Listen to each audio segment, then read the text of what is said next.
Well, I'm thinking that this is going to be the last one, but you can never tell. As I proceed to the end, there might be a few more things that I'd like to say, so I'd like to say thank you for participating in this class. We come to the last part, which is the South American societies, some of the most astounding archaeological sites and accomplishments of humanity anywhere. Uh, the chapter barely covers any of this, and in fact, I'm not particularly happy by the videos that are available, but I'm hoping that at least give you some sense of the complexity of the cultures and their accomplishments, the good, the bad, and the ugly. Not necessarily benign societies, as we discover as we move through time and as you read the materials. You can read a lot of this on your own, and in fact, what I'm about to say you can read on your own as well. But I do want to emphasize that farming is not always immediately necessary for the existence of complex society. And I think in your book, in the beginning of the chapter on South America, there's a very good point made that solid, useful food surpluses can really provide the necessary support for complex society. And in this case, we're talking about anchoveta. Anchovies, little fish that can be caught in huge numbers, can be dried, can be processed, can be ground up into a useful fish meal, which can provide the necessary surpluses for a society to pursue aspects of living that go beyond just food getting. So please pay attention to those few pages on the maritime basis for South American civilization, at least in some areas.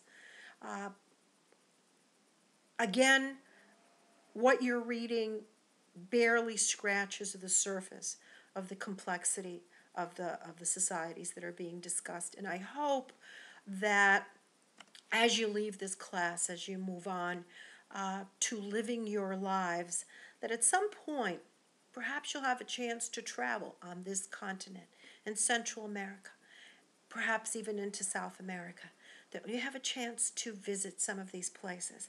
Ecotourism has become huge everywhere.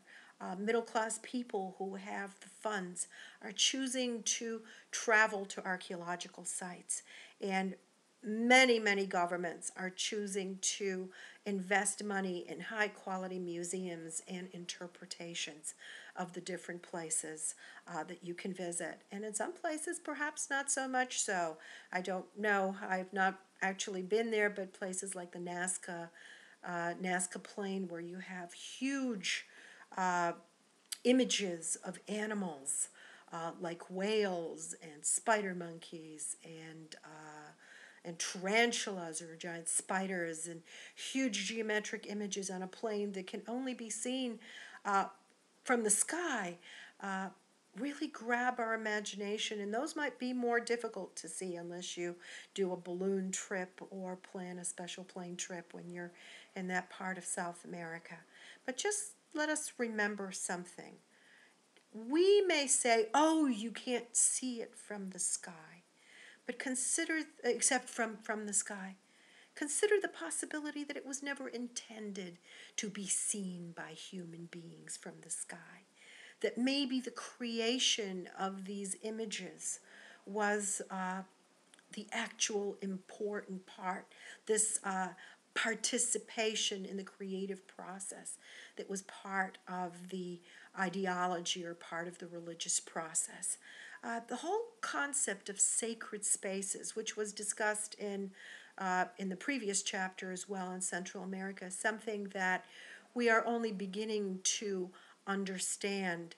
The experiential part of creation that it isn't so much the final product that may be as important as the process of getting to it, of creating the images, of creating the spaces, of thinking of some of these pyramids as being mountains, as thinking of some of these images as being replicas of a world that perhaps can only be seen through the eyes of a shaman.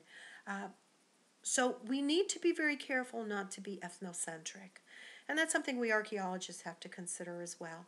Not just to try and interpret things according to our perspective, the way our culture sees it, but to try and understand that people in many parts of the world define their universe in a very different way from the way that we might choose to define it, whatever the we happens to be.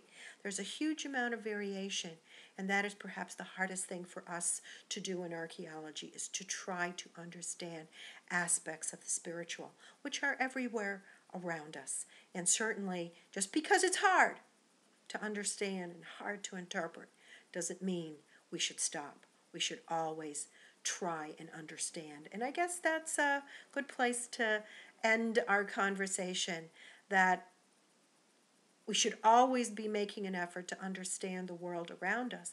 And we should remember that just because we think we know something today doesn't mean that 10 years down the road we're going to have that same understanding, because there is always new evidence that becomes available and new perspectives. And perhaps we might find that our interpretations become completely changed. And you know what? That's fine. That's how the interpretation of history works, whether it's historians who look at the work, or it's archaeologists who try to find a variety of different forms of evidence with which to make our inferences. So thank you, ladies and gentlemen. I hope that the future brings you some wonderful archaeological experiences. And if not, I still wish you a very wonderful future. Thanks for participating in the class. Take care, everybody. Bye-bye.